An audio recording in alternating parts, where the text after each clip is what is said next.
문 앞에 서 있었다. 중환자실 문, 하얀 문, 이 문을 열면 이철수가 있다. 33년 전에 나를 떠난 사람이 저 안에 있다. 기계에 연결된 채로. 창백한 얼굴로. 나는 이 문 앞에서 한동안 움직이지 않았다. 이준혁 씨가 옆에 서 있었다. 이 아이도 말이 없었다. 조용히 기다려줬다. 나는 그 기다림이 고마웠다. 재촉하지 않는 것, 그것이 가장 좋은 배려였다. 손가락이 떨렸다. 의식하지 않았지만 손가락이 떨리고 있었다. 내 손을 보면서 나는 깨달았다. 나도 무섭다. 이 문을 열어야 한다는 생각이 무섭다. 33년을 버텨낸 사람이 왜 지금 무서움을 느끼는가? 나는 이 문을 여러 번 상상했다. 밤마다. 꽃집 사무실에서 꽃 영수증을 정리하며 자고 있는 소연이를 보며 한 사람이 다른 한 사람을 어떻게 버릴 수 있는가? 어떤 마음으로 임신한 여자를 혼자 남길 수 있는가? 그 답을 찾기 위해 몇백 번을 이 장면을 상상했다. 그런데 정작 마주하려고 하니 어떤 질문을 해야 할지도 모르겠다. 과거는 이미 지나갔고 돌릴 수 없다. 그렇다면 지금 이 대면의 의미는 무엇인가? 용서인가? 화해인가? 아니면 그냥 끝내는 것인가? 이 문 너머에는 내가 사랑했던 사람이 있다. 아니, 있었다. 사랑했던 시간은 이미 끝났다. 지금 저 안에 누워있는 사람은 그 사람이 아니다. 시간이 그를 완전히 다른 사람으로 만들었다. 병이 그를 약하게 만들었다. 노화가 그를 낡게 만들었다. 그렇다면 이제 남은 것은 무엇인가? 미움도 사랑도 아닌 그냥 한 인간으로 바라보는 것인가? 33년이라는 시간. 이 사람 이름을 들을 때마다 가슴이 뜨거워졌다. 미움이 쌓여서 그랬다. 33년 동안 쌓인 미움. 꽃집 카운터에서 밤에 꽃을 손질하며 소연이를 하나하나 키우며 이 사람을 향한 미움이 언제 사라졌는지도 모르고 계속 마음속에 있었다. 그런데 이 문 앞에서는 뜨겁지 않았다. 그냥 조용했다. 미움이 사라진 것이 아니라 지금 이 순간은 미움보다 다른 것이 더 컸다. 호기심인지, 끝내고 싶은 마음인지, 아니면 그냥 이 사람이 나한테 무슨 말을 할지 듣고 싶은 마음인지 확인하고 싶었다. 내가 이 사람을 정말 미워하는지 아니면 그냥 상처만 남아있는지. 문 너머에 답이 있을 것 같았다. 준혁 씨, 나 들어가면 밖에서 기다려줘요. 네. 오래 걸리지 않을 거예요. 준혁 씨가 고개를 끄덕였다. 밤새 병원에 있었을 이 아이, 아버지를 챙기느라 자신의 감정은 뒤로 물려둔 아이. 나는 그 아이의 어깨를 보며 나이가 든다는 것이 무엇인지 생각했다. 누군가를 챙겨야 하는 나이, 누군가의 짐을 나눠야 하는 나이. 이 아이는 지금 그 나이를 살아가고 있었다. 아버지의 질병도 감당해야 하고, 어머니의 흔들림도 감당해야 하고, 나의 갑작스러운 등장도 감당해야 한다. 30살이라는 나이가 이렇게 무거울 수 있다는 것을 나는 그때 깨달았다. 이 아이가 짊어진 짐은 어느 한 가지가 아니었다. 여러 개의 짐들이 무너지지 않도록 균형을 맞추며 서 있는 것이다. 문이 열렸다. 차가운 냄새가 났다. 병원 특유의 냄새. 소독약과 공기의 냄새. 그리고 그 안에 누워있는 누군가의 절박함. 나는 그 냄새를 맡으며 안으로 들어갔다. 문이 닫혔다. 이준혁 씨가 복도에 남았다. 나는 혼자였다. 이철수 앞에 혼자. 33년 만에 둘이서. 이 순간이 오기를 기다렸던 것인가? 아니면 절대 오지 않기를 바랐던 것인가? 둘 다였던 것 같았다. 이철수가 눈을 크게 떴다. 내가 들어오는 것을 보고 이 사람 눈이 이렇게 생겼었는지 33년 전 기억이 맞는지 확인하듯 나는 이 사람 얼굴을 봤다. 늙었다. 나도 늙었지만 이 사람도 많이 늙었다. 얼굴에 주름이 깊었다. 기계에 연결된 팔이 가늘었다. 65세, 나이가 사람을 이렇게 만든다. 단단하던 사람도, 강하던 사람도, 나쁜 사람도 나이 앞에서는 다 비슷해진다. 그냥 늙은 사람이 된다. 나는 이 사람을 바라보며 마지막으로 봤던 모습을 떠올렸다. 33년 전 그날. 그 사람은 지금과는 완전히 다른 사람이었다. 자신감이 가득했고 눈빛이 예리했으며 세상을 자기 것이라고 생각했던 사람이었다. 그런데 지금은 기계에 의존해 숨을 쉬고 있었다. 왔어. 왔어요. 침묵이 흘렀다. 병원 기계 소리만 났다. 비 소리. 일정한 간격으로 이철수의 심장 소리가 저 기계에서 나고 있었다. 나는 그 소리를 들으면서 이 사람이 지금 살아있다는 것을 실감했다. 살아있다. 아직. 그 사실이 나한테 무언가를 느끼게 했다. 안도인지 아닌지 모르겠다. 그냥 살아있다는 사실이 다가왔다. 이 사람의 심장이 지금 뛰고 있고, 폐가 움직이고 있고, 뇌가 작동하고 있다. 죽음이 그렇게 가까워 있는데도 살아있다. 그것이 얼마나 신기한 일인지 처음으로 느껴졌다. 이철수를 보고 있으니 과거가 떠올랐다. 33년 전 이 사람이 나를 떠났던 그 밤은 정말 무서웠다. 물론 지금도 무섭지만 그 밤의 무서움은 다른 종류였다. 완전히 끝장날 것 같은 무서움이었다. 나는 그 밤 뒷산에 가서 한참을 울었다. 누군가 들을까봐 떨리는 목소리로. 하지만 아무도 들을 사람이 없었다. 산은 내 울음을 받아주었다. 산이 아니었다면 나는 어디서 울었을까? 그것을 생각하니 지금 여기 중환자실에 누워있는 이 사람도 혼자 많이 울었을 것 같았다. 병원까지 올 줄은 몰랐어. 나도 몰랐어요. 이철수가 천장을 봤다. 나는 그 옆모습을 봤다. 이 사람이 천장을 바라보면서 무슨 생각을 했을까? 죽을지도 모른다는 두려움인가? 아니면 이렇게 누워있는 것에 대한 수치심인가? 아니면 그냥 이 순간이 믿기지 않아서인가? 내가 와 있는 것이 33년을 기다리다가 문제가 생기니까 달려온 여자가. 이 사람도 내가 올 것이라고 생각하지 않았을 것이다. 나도 내가 올 것이라고 생각하지 않았으니까? 그런데 여기 나는 있다. 그것이 우리 둘 다를 놀라게 하고 있었다. 천장 위의 불빛을 바라보는 이 사람. 저 불빛 아래서 얼마나 많은 환자들이 죽고 살아났을까? 저 천장은 여름과 겨울을 다 봤을 것이다. 행운과 불운을 다 봤을 것이다. 그 천장 아래 누워있는 이 사람도 이제 그 리스트에 들어간 것이다. 수술이 남았고 미래가 불확실했다.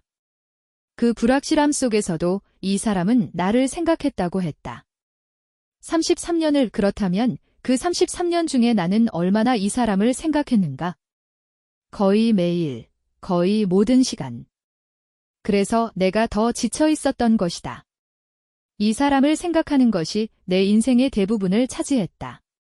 미움으로, 원망으로. 그 감정들을 짊어지며 33년을 살아왔다.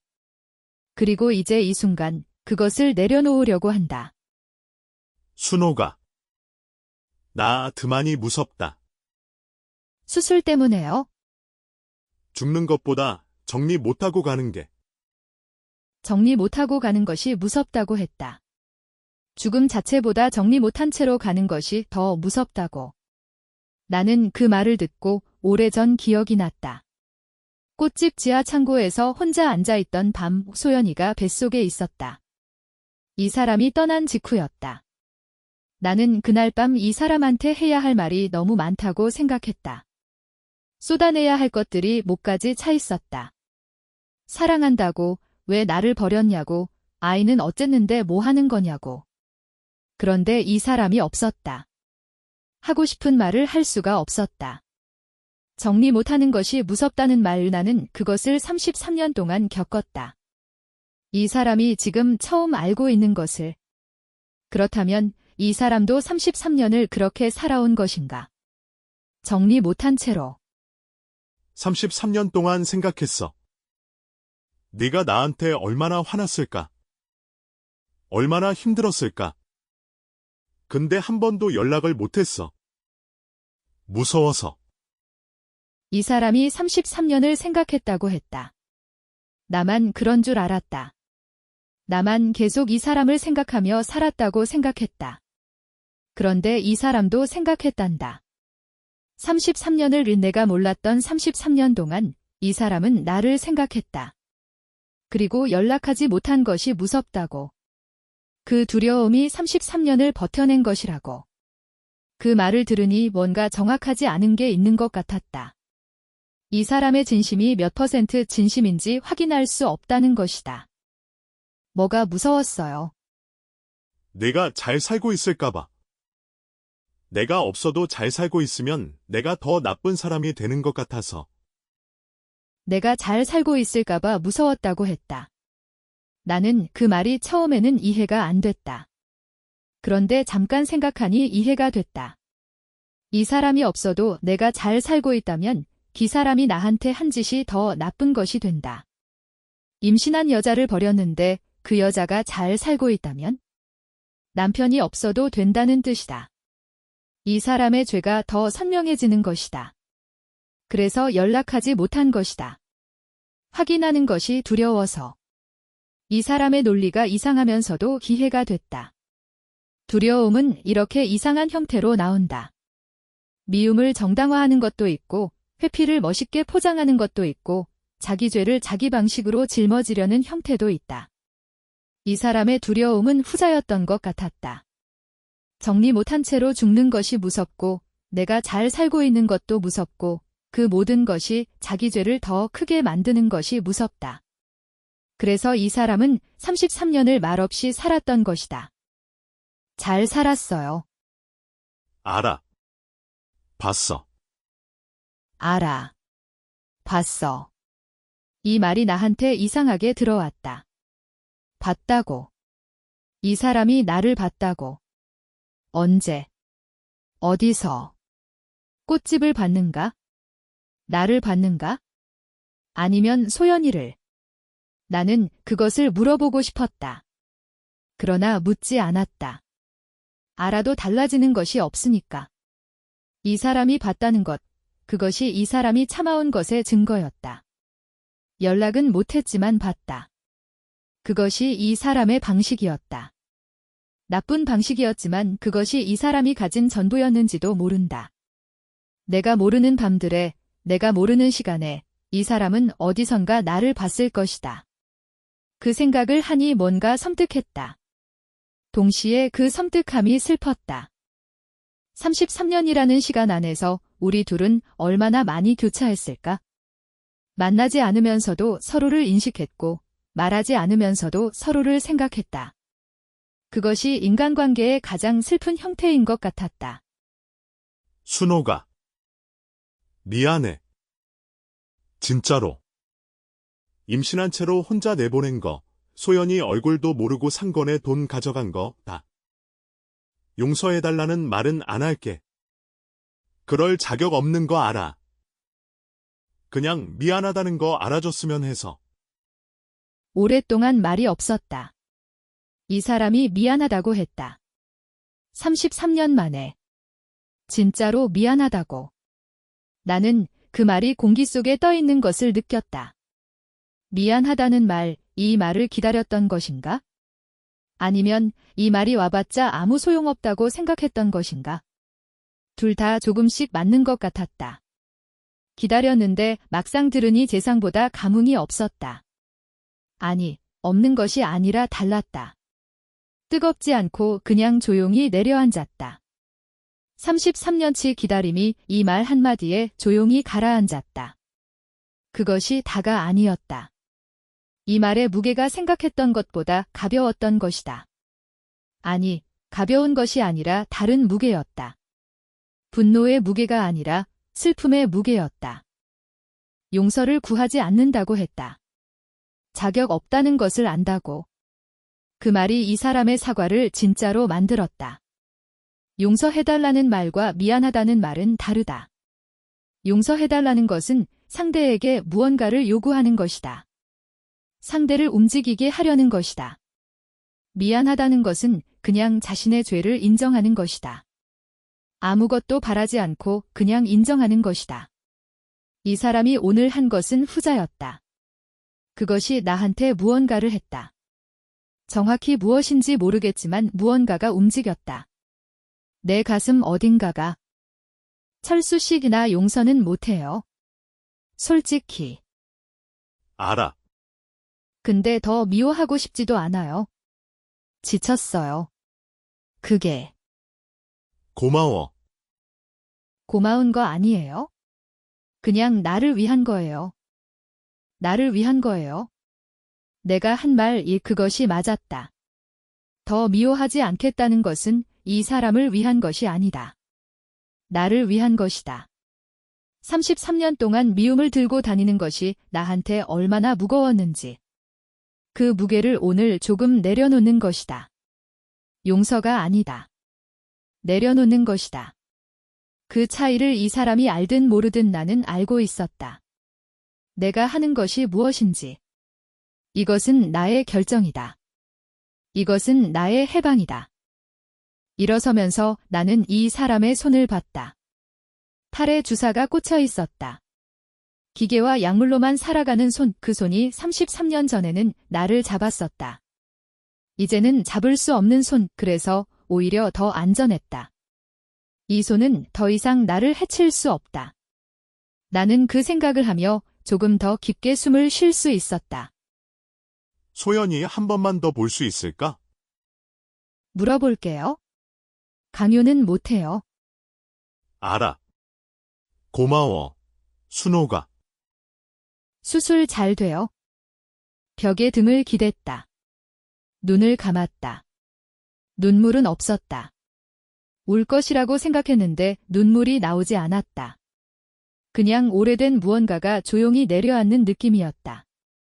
무거운 것을 오래 들고 있다가 내려놓을 때 그 무게가 사라지는 게 아니라 그냥 더 이상 내가 들지 않아도 되는 것이다.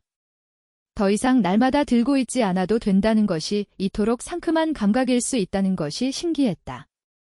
나는 그 감각을 느끼면서 잠깐 그냥 있었다. 아무것도 하지 않고 그냥 있었다. 호흡만 반복했다. 복도의 형광등이 내 얼굴을 비추고 있었고 멀리서 병원의 방송이 흘러나왔고 누군가가 신발 소리를 내며 지나갔다. 그 모든 것이 나의 것이 아니었다. 나는 여기 힘으로만 있었다. 용서는 상대를 위한 게 아니다. 나를 위한 거다. 나는 오늘 조금 가벼워진 것 같았다. 이준혁 씨가 다가왔다. 복도에서 기다리고 있었던 것이다.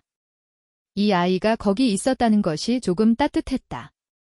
기다려준 것이다. 재촉하지 않고 가지도 않고 그냥 기다린 것이다. 30살 이 나이에 이런 기다림을 알고 있다는 것이 이 아이가 많이 자랐다는 것을 말해줬다. 부모의 죄를 짊어지고 살아가는 아이, 그런 아이가 여기 있다. 나를 기다리고 있다. 괜찮으세요? 응, 괜찮아요. 아버지가 뭐라고 했어요? 미안하다고. 대표님은요? 용서는 못한다고 했어요. 아버지가요? 울더라고요. 이준혁 씨가 고개를 숙였다. 아버지가 울었다는 말에 이 아이가 아버지 우는 것을 자주 봤을까? 아마 많이 보지 못했을 것이다. 이철수가 그런 사람은 아닐 테니까. 나쁜 짓을 하면서도 단단하게 살아온 사람이 울었다는 것, 이 아이한테 그것이 어떻게 들렸을까? 그 고개를 숙이는 것이 슬픔인지 안도인지 나는 알 수 없었다. 아마 둘 다일 것이다. 아버지가 울었다는 것은 아버지도 인간이라는 뜻이었다. 아버지도 감정이 있고 후회가 있고 눈물이 있다는 뜻이었다. 그것이 이 아이에게 어떤 의미일지 나는 조금만이라도 알 수 있었다. 나는 이 아이 얼굴을 봤다. 고개를 숙이고 있었다. 한참 그렇게 있다가 다시 고개를 들었다. 표정이 달라져 있었다. 뭔가가 결정된 표정. 이 아이가 아버지에 대해, 어머니에 대해, 이 상황에 대해 오늘 무언가를 정리한 것 같았다. 정리할 수밖에 없었던 것 같았다. 30살이 이런 것을 혼자 정리하는 것, 어른이 되는 것은 이런 것이다. 누가 가르쳐주지 않아도 감당해야 하는 것들이 생기고 그것을 혼자 감당하면서 어른이 되는 것, 이 아이는 이미 어른이었다. 병원 복도에서 아버지의 울음을 받아내는 이 아이는 이미 충분히 어른이었다. 준혁 씨, 당신 아버지 나쁜 사람이에요. 근데 나쁜 사람도 후회는 해요. 그거 알아두면 돼요? 나쁜 사람도 후회는 한다. 내가 한 말이다. 이 말이 이준혁 씨한테 무언가를 줬으면 했다. 아버지가 나쁜 사람이라는 것은 이미 알고 있을 것이다. 알면서도 아들이기 때문에 여기 있는 것이다. 그 아들에게 아버지가 후회한다는 것, 오늘 눈물을 흘렸다는 것, 그것이 전부는 아니지만 그것이 없는 것보다는 낫다. 아버지를 용서할 수 없다면 최소한 이해할 수는 있다. 후회한다는 것을 알 수 있다면 최소한 그것을 받아들일 수는 있다. 이 아이는 오늘 그것을 배울 것이다. 혹은 이미 알고 있었고 오늘 내가 확인해 준 것일 수도 있다. 어느 쪽이든 이 순간이 중요하다는 것에는 변함이 없었다. 감사합니다. 이준혁 씨가 감사한다고 했다. 감사하다. 그 말을 들으니 내 가슴이 또 뭔가 움직였다. 이 아이가 나한테 감사한다고. 나는 이 아이에게 무엇을 했는가? 단지 그 아버지가 사람이라는 것, 후회한다는 것을 말했을 뿐인데. 그것이 이 아이한테 이렇게 중요한가? 그렇다면 내가 받은 미움이 얼마나 깊었는지, 내가 느껴야 할 책임이 얼마나 무거운지를 생각해야 할 것 같았다. 이 아이의 이 감사가 내가 이철수를 용서할 수 없었던 이유를 증명하고 있었다. 33년의 미움은 그렇게 깊었다. 그런데 감사를 받았다. 이철수를 용서할 수 없는 여자가 그 남자의 아들에게 감사를 받았다. 이것이 뭔가를 의미하는 것 같았다. 대면이 아무것도 아니었다는 뜻이 아니라 모든 관계가 이렇게 복잡하다는 뜻이었다. 이철수를 미워해야 할 것도 같고 동정해야 할 것도 같고 그냥 내려놓아야 할 것도 같다. 모든 감정이 동시에 진실이다. 그것을 받아들이는 것이 어른이 되는 것이다. 나는 오늘 조금 더 어른이 된 것 같았다. 벤치에 앉아서 소연이한테 전화했다. 이 아이한테 뭐라고 말해야 할까? 아버지가 울었다고 해야 하나, 미안하다고 했다고 해야 하나, 아니면 그냥 수술 전에 한 번 더 만나줬으면 한다고 해야 하나, 무엇을 말해도 맞을 것 같고, 무엇을 말해도 틀릴 것 같았다. 전화를 거는 손가락이 떨렸다. 소연이는 엄마인 내 손가락을 알지 못할 것이다. 하지만 목소리로는 알 것이다. 목소리는 거짓을 말하기가 어렵다. 나는 그것을 알면서도 전화를 눌렀다. 어땠어? 걔가 울더라. 소연이가 침묵했다. 아버지가 울었다는 말에 이 아이가 침묵한 것이다. 나는 그 침묵이 어떤 침묵인지 알았다. 흔들리는 침묵이었다. 이 아이가 아버지에 대해 어떤 감정을 갖고 있는지 나는 정확히 모른다. 소연이는 아버지를 만난 것이 2번뿐이다. 한 번은 꽃집에서, 한 번은 카페에서. 그 2번으로 이 아이가 무엇을 느꼈는지. 아버지가 울었다는 말에 침묵하는 것이 이 아이 안에도 무언가가 있다는 것이었다. 무감정하지 않다는 것이었다. 이 아이도 흔들리고 있다는 것이었다. 침묵 너머로 서울의 소음이 전해졌다. 소연이가 어디에 있는지 나는 모르지만 그곳은 나와 다른 공간이었다. 33년 전 이 아이도 나 때문에 다른 공간에서 깨어났었다. 나를 찾으려 애썼을 것이다. 그리고 이제 이 아이는 아버지를 생각하고 있었다. 아버지가 울었다는 말에 침묵하며 뭔가를 정리하려고 하고 있었다. 내가 들을 수 있는 것은 침묵뿐이었다. 하지만 침묵에도 목소리가 있다. 소연이의 침묵은 흔들림이었다. 딱딱한 변호사 소연이의 침묵에는 딱딱함이 없었다. 그 아래 뭔가 부드러운 것이 흐르고 있었다. 그것이 감정인지 눈물인지 나는 정확히 알 수 없었다. 하지만 충분히 느낄 수 있었다. 이 아이가 지금 아버지에 대해 무언가를 정리하려고 애쓰고 있다는 것을. 33년을 나 혼자 살아온 것이 아니었다. 소연이도 33년을 살아왔다. 아버지 없이 아버지의 존재를 숨긴 채 살아온 것이다. 그 숨김이 얼마나 무거웠을지 엄마인 나도 정확히 알 수 없다. 이 아이의 침묵 안에는 그 33년의 무게가 모두 들어있을 것이다. 소연아. 수술 전에 한 번만 더 만나줄 수 있어? 엄마가 그러길 원해? 강요 아니야. 근데 나는 내가 나중에 후회하지 않았으면 해서. 내가 한 말이다. 강요가 아니라는 말을 내가 결정해야 한다는 말을 내가 아버지를 용서하지 못한 것처럼 소연이도 아버지를 용서하지 못할 수도 있다. 하지만 나중에 후회하지 않기를. 만나지 않고도 후회할 수 있고 만나도 후회할 수 있다. 하지만 선택지가 있다는 것만으로도 달랐다. 생각해볼게. 그것만으로도 충분해. 소연이가 생각해보겠다고 했다. 충분하다. 강요하지 않는 것이 중요하다. 이 아이한테 이것은 내가 결정해줄 수 있는 것이 아니다. 소연이가 스스로 결정해야 한다. 만나든 안 만나든. 그것이 소연이의 것이다. 나는 그냥 선택지를 줄 수 있을 뿐이다. 내가 할 수 있는 최선의 엄마로서의 역할은 강요하지 않는 것이다. 하늘을 올려다봤다. 봄 하늘이었다. 흰 구름이 조금 있었다. 바람이 불었다. 나는 그 바람을 얼굴로 맞으면서 눈을 감았다. 소연이가 생각해보겠다고 했다. 충분하다. 이 답변만으로도 내 심장은 조금 가벼워졌다. 이 아이가 고민하고 있다는 것, 그것 자체가 충분했다. 병원 앞 벤치. 이 병원을 찾아온 사람들이 이 벤치에 많이 앉아갔을 것이다. 기쁜 사람도, 슬픈 사람도, 수술이 잘 됐다는 말을 들은 사람도, 나쁜 소식을 받은 사람도, 이 벤치가 그 모든 사람을 받아왔을 것이다. 나도 오늘 이 벤치에 앉아 있다. 33년 만에 대면을 끝내고, 뭔가가 달라진 것 같으면서 정확히 무엇이 달라진지는 모르겠다. 그래도 이 벤치에 앉아서 바람을 맞고 있으니 조금 숨이 쉬어졌다. 생각보다 숨을 오래 참고 있었던 것 같았다. 벤치 옆으로 사람들이 지나간다. 병원으로 들어가는 사람들, 병원에서 나오는 사람들, 각자의 사정을 가지고, 각자의 두려움을 가지고, 나도 한때는 그들 중 한 명이었다. 아무것도 모르고 병원에 들어갔던 그때. 그리고 지금도 여전히 내 마음은 병원 어딘가에 있다. 이철수가 누워있는 중환자실에.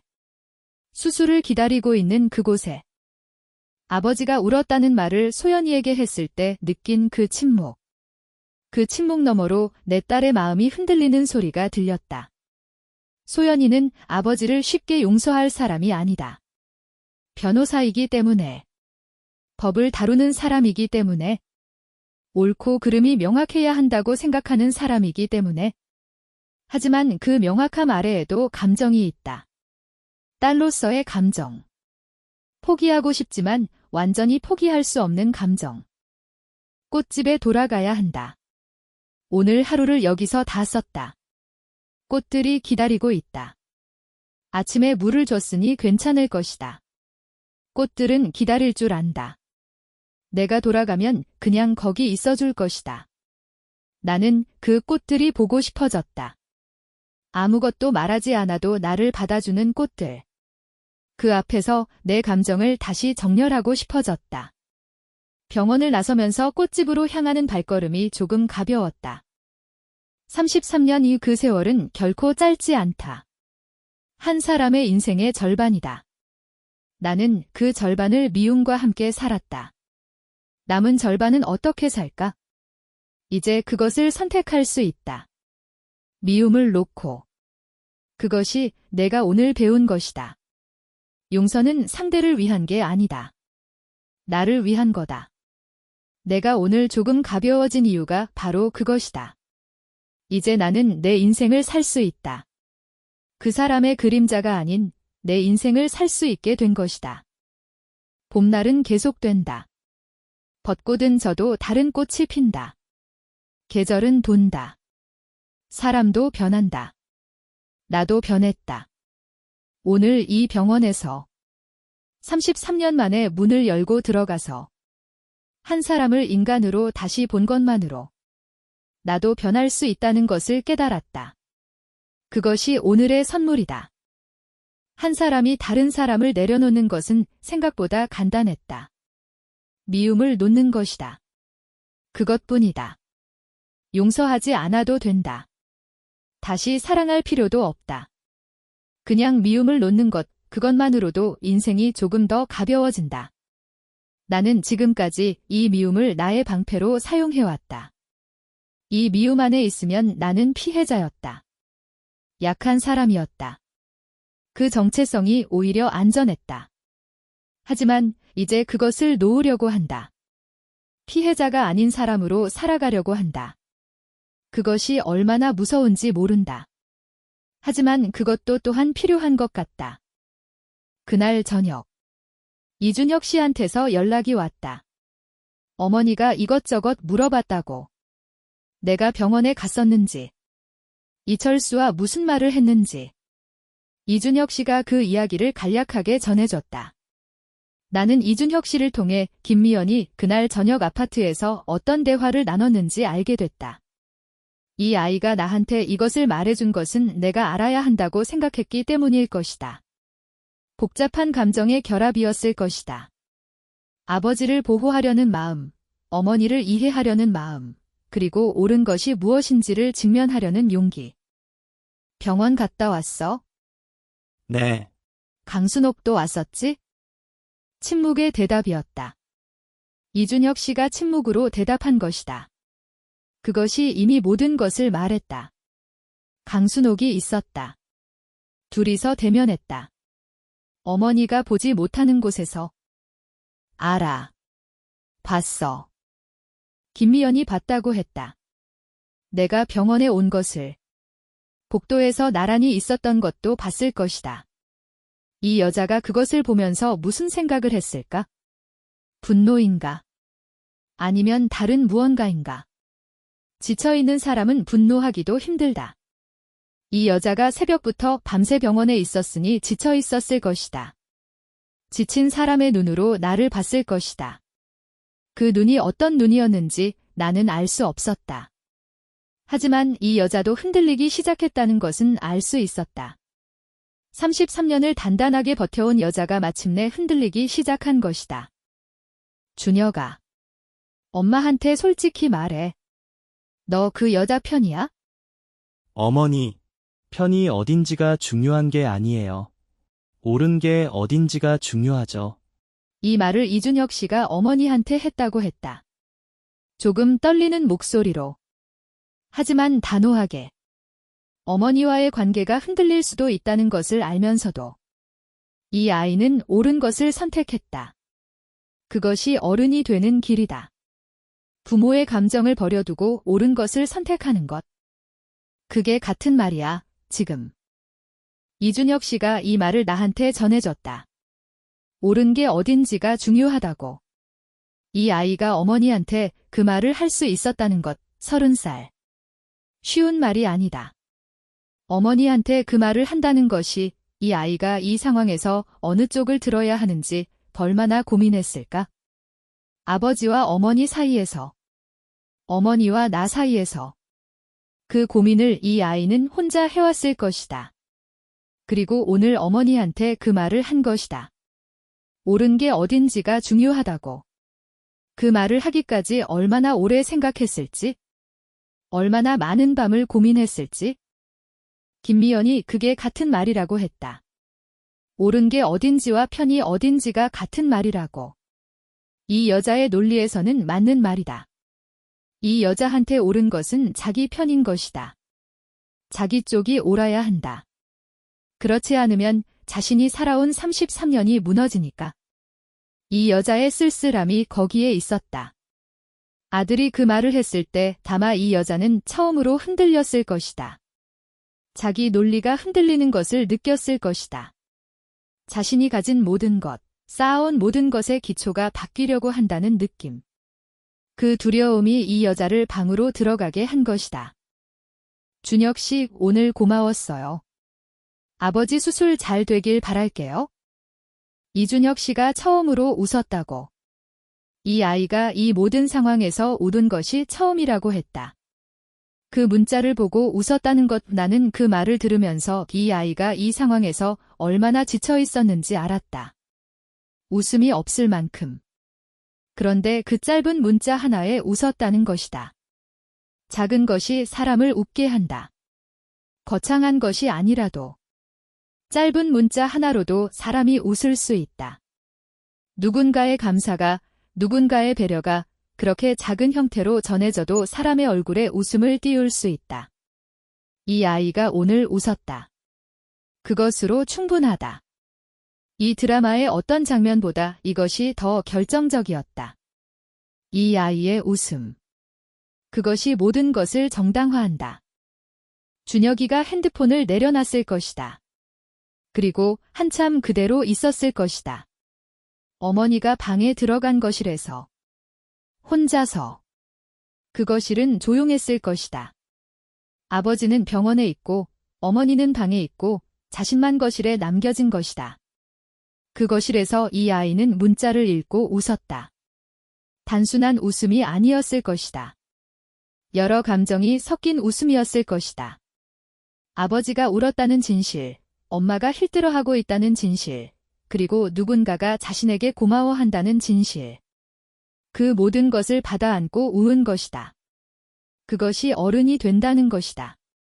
모든 것이 복잡하고 깨끗하지 않다는 것을 받아안으면서도 그 속에서 웃음을 찾는 것이다. 다음 화 예고. 어머니가 강순옥 씨한테 답장 보냈어요. 역제한. 뭐라는 거야? 강순옥 씨 그 아파트 갖고 나면 행복할 것 같아요. 다음 화 봄날의 귀환 14화.